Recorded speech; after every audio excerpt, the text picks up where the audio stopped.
kami menemukan adanya bukti-bukti manipulasi data sebesar totalnya 2,7 triliun. Memang dari pengawasan OJK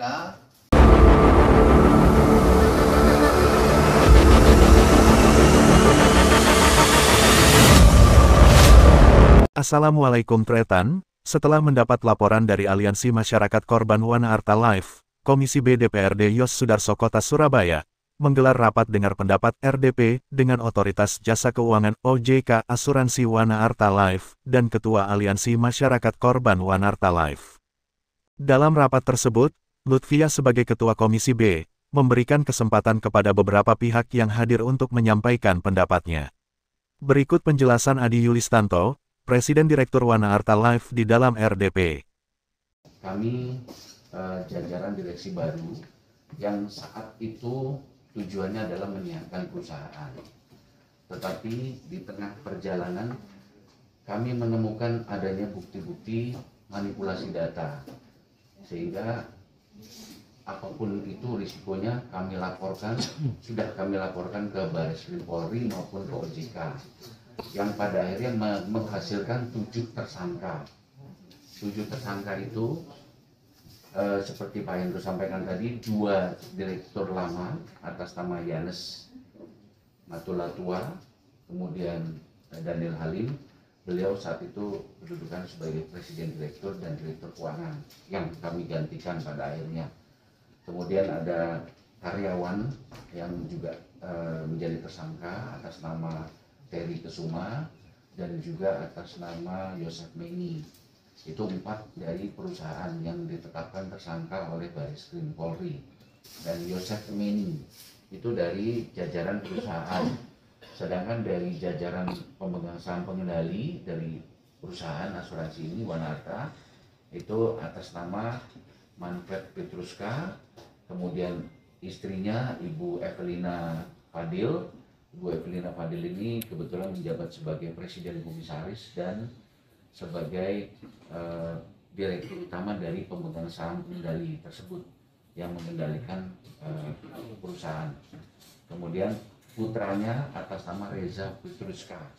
Jadi Bareskrim Polri telah menetapkan 7 tersangka berdasarkan diantaranya informasi ya Bu, satu keluarga.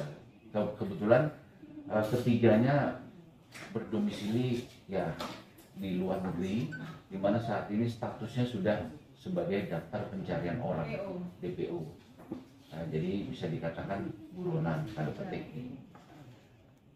Ya kami juga berharap kami mendukung proses hukum supaya ada keadilan dan bagi para pemegang polis. Kami terus memantau. Kami terinfo bahwa prosesnya akan segera dilimpahkan ke kejaksaan untuk kemudian disidangkan.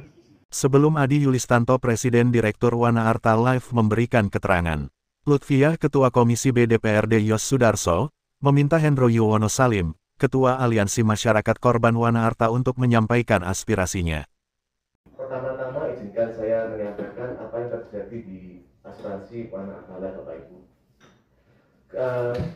Kasus ini bermula di tahun 2020, di mana pada asal muasalnya pertama kali Wana Arta rekening SID-nya diblokir oleh pihak Kejaksaan Agung karena diduga terkait dengan kasus Jiwasraya, khususnya dengan tersangka Abing Cokro.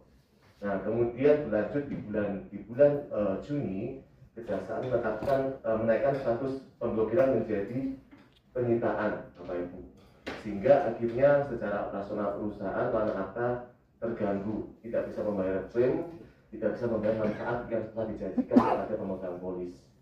Kemudian berlanjut di bulan November 2020 di keputusan Jiwasraya ditetapkan bahwa aset kami dirampas untuk negara,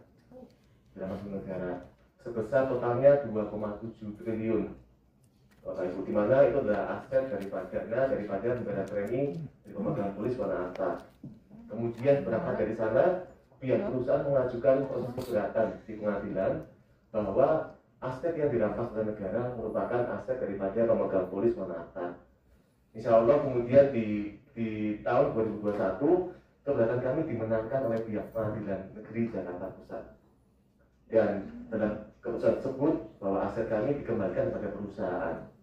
Namun setelah terjadinya keputusan di pengadilan negeri, kejaksaan melakukan namanya kasasi, Bapak Ibu, kasasi, dan baru tahun 2022 ini kasasinya dimenangkan oleh pihak kejaksaan. Dimenangkan oleh pihak kejaksaan. Nah, setelah itu di luar adanya kasus perampasan daripada pihak kejaksaan, ada satu kasus lagi yaitu dugaan penggelapan dan pemalsuan data yang dilakukan oleh manajemen dan direksi yang lama. Dan totalnya cukup mencengangkan karena di laporan keuangan yang sebelumnya aset kami hanya 5, sekian triliun, tetapi setelah dalam audit tahun 2021 itu aset kami kewajibannya menjadi 15, sekian triliun. Dan diduga ada penggelapan sekitar 10 sampai 11 triliun.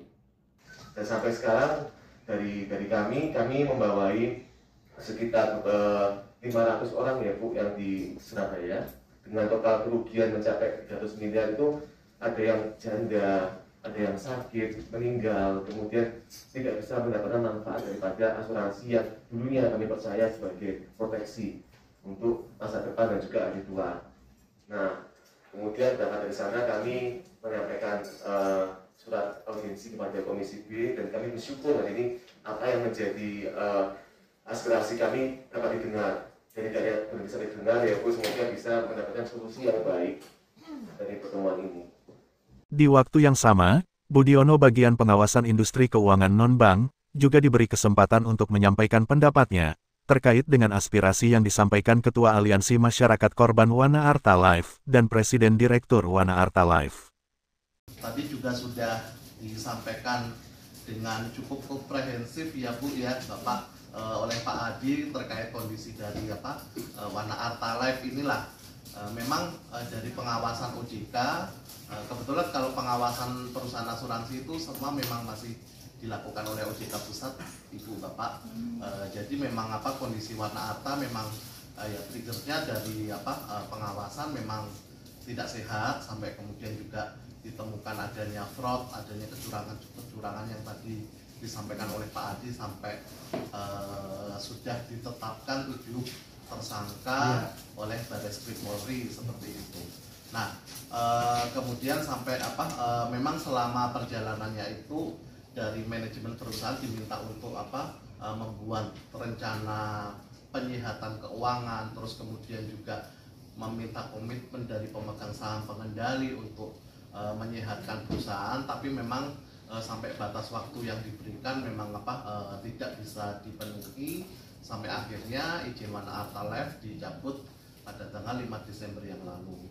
Dan di Undang-Undang Nomor 40 Tahun 2004 tentang perasuransian, kemudian juga di POJK tentang perasuransian, memang ada kewajiban bagi perusahaan apabila sudah tidak berizinnya dalam jangka waktu maksimal 30 hari, itu mereka melaksanakan RUPS untuk membubarkan perseroan, sekaligus juga membentuk tim likuidasi.